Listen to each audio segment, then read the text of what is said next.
спросят. Вопрос интересный. Так, что у нас сейчас с пассажирскими?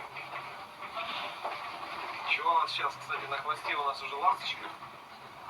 Пенопласточка. Но она прибывает в Петрозаводск через час. Нам осталось где-то полчаса ехать. То есть полчасика-то еще запас есть. И нужна нас догнать. Но лучше ключом не щелкать, так что давайте тягу включим. Небольшой такой перевал надо.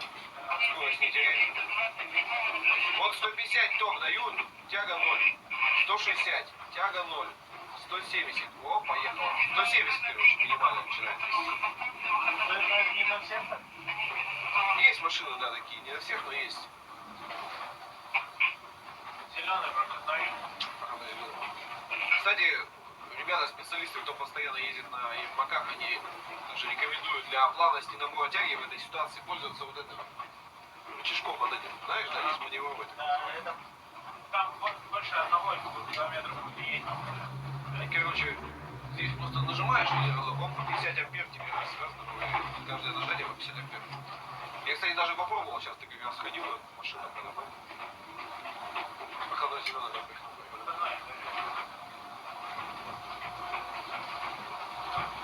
Так, немножко скорость мы держали, и, в принципе, можно снова разбирать, потому что сейчас снова под горку поехали. Это просто, чтобы не терять скорость и время хода сократить, чтобы нас ласточка не догнала. А из Петрозаводска сейчас 22 часа отправится двухэтажка 17. Петрозаводск, Москва. Но это будет через 6 минут, так что, в принципе, она не помешает никак. Что, долго щит, да? 79, 5, 70.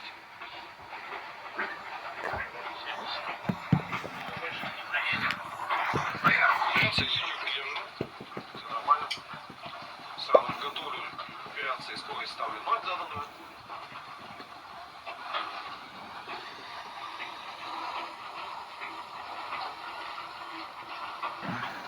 Так. Мелкий. Мелкий. Это ко мне. Это ко мне. Да. Это ко мне. Да. Не бойся. Куда пошел? Куда пошел? Малыш. Ну сюда. Блин. Токи, оп, минимальные. Ты не слушайте, а? 120. Все равно, посмотрите, я ставлю минимальные токи. Баба, видите, реакции пошли. Плавно, но никак не хочет собирать. Даже хоть тягу в операцию посмотрите. Прокатной зеленый. Начало опасного места 70. Начало опасного 70. 69 видим, понятно.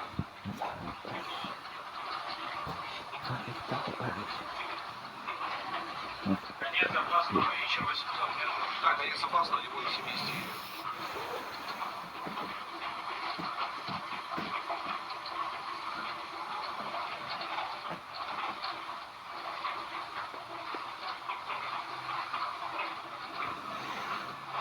Минимальные токи. Операция здорово. Разбирать пока не буду. Я сейчас, конечно, тоже не то чтобы перевальчик такой, но по площадке фактически. Даже чуть-чуть в голову. Голова в горлочку небольшой идет. Скоро сейчас будет падать, конечно. Потом снова понесет, поэтому сразу разбирать не стоит. Немножко придержим. Сделаем запас на развод. Да, вот здесь пошел перевал и вниз. Здесь не очень хорошее место для разбора и операции, так что еще подержим. Зеленый щит поедок. Да, вышел после, хорошо. Ну, в любом случае, тут как бы больше 70 не разгоняемся, выше отсюда. Справа излечи. Ну, в принципе, вот все, сейчас уже большая часть состава на спуске.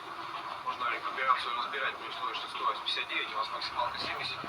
Датчик скорости выводит максимальную скорость за датчик скорости и немножечко прижимаем вспомогательным тормозом.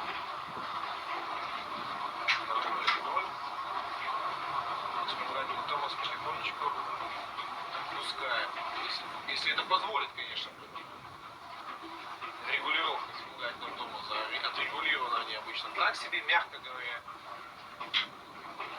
Плавно ветка получается зеленая.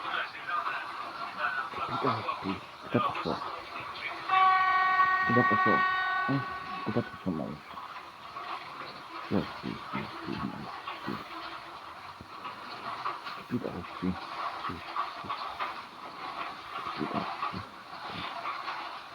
Обычно стараюсь эту подушку не снимать, чтобы было видно лучше, как говорится, что я тут делаю. Но сегодня она наотрез отказалась сниматься. Засохла, там, приржавела, уж не знаю что.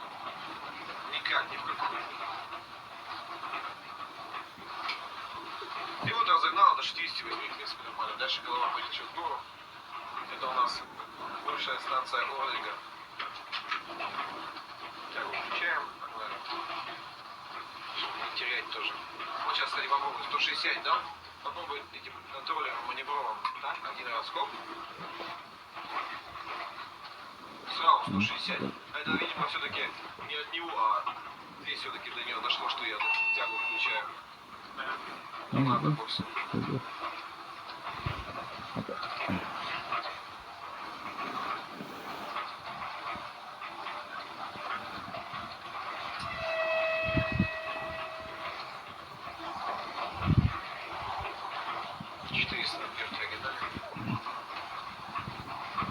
Большими буквами написано станция Орзига. Я, по-моему, по этому поводу даже уже говорил. Никогда никому не верьте, ребята. Это нифига не станция, естественно.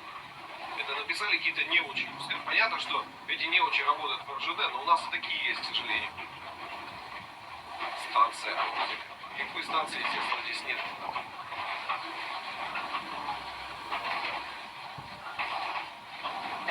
Это всего лишь платформа. Ну или остановочный пункт. Здесь Останавливаемся нет обязательно. предупреждений, там, или еще. Да, пока. Чего нету предупреждения? Это, ну, допустим, на станцию Ордыга. Нет такого, ничего. По расписанию остановка. Книжка расписания, и там написано, там, вот на этом перегоне, допустим, Деревянка отправляешься, 379 километр. Это предыдущая платформа. На остановочный пункт ОП 379 километр. Потом написано дальше просто Орзига. Там не написано станция, ничего. Просто написано Орзига, в расписании. Так, тем временем скорость растет, она убавится. Возможно, даже сейчас броситься придется до 200 УБ. А так существует два, скажем так, понятия относительно того, где останавливаются поезда. Это наши железнодорожные, да, для машинистов, для всех работников РЖД. И для пассажиров, для гражданских лиц, которым, в принципе, наши железнодорожные заморочки и по барабану. Понятно? Да. Но понятие все в любом случае есть, существует. И они должны понимать. Нормально. Сейчас 77-ю я, наверное, разберу. Так, сейчас разбираем. Я знаю, хвост только догонит. А, чуть-чуть. Нормально. Так вот, для всех железнодорожников станция — это четко регламентированное понятие. Это раздельный пункт, так называемый. То есть, как я уже говорил, вся железнодорога состоит из перегонов и станций. То есть станция — это то, что участки делит на перегоны, скажем так. Участок Петрозаводск, Свирь разделен на перегоны станциями Великовка, Онежский, Деревянка, Первая Сельга, Ладва, Токари и все, Свирь приехали. И плюс станция — это в обязательном порядке место, имеющее путевое развитие. То есть место, где есть пути для того, чтобы поезда могли остановиться, пропустить встречные, либо пропустить тех, кто едет сзади, либо там какие-то погрузочно-разгрузочные работы производятся и так далее и тому подобное. То есть это такое,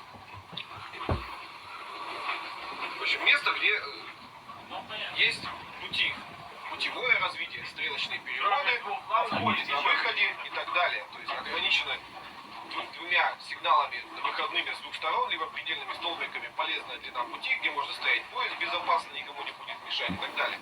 Это называется станция. Еще может существовать так называемый блокпост, вернее, не то, что может, а именно существует. Он тоже является разделительным пунктом. Он является разделительным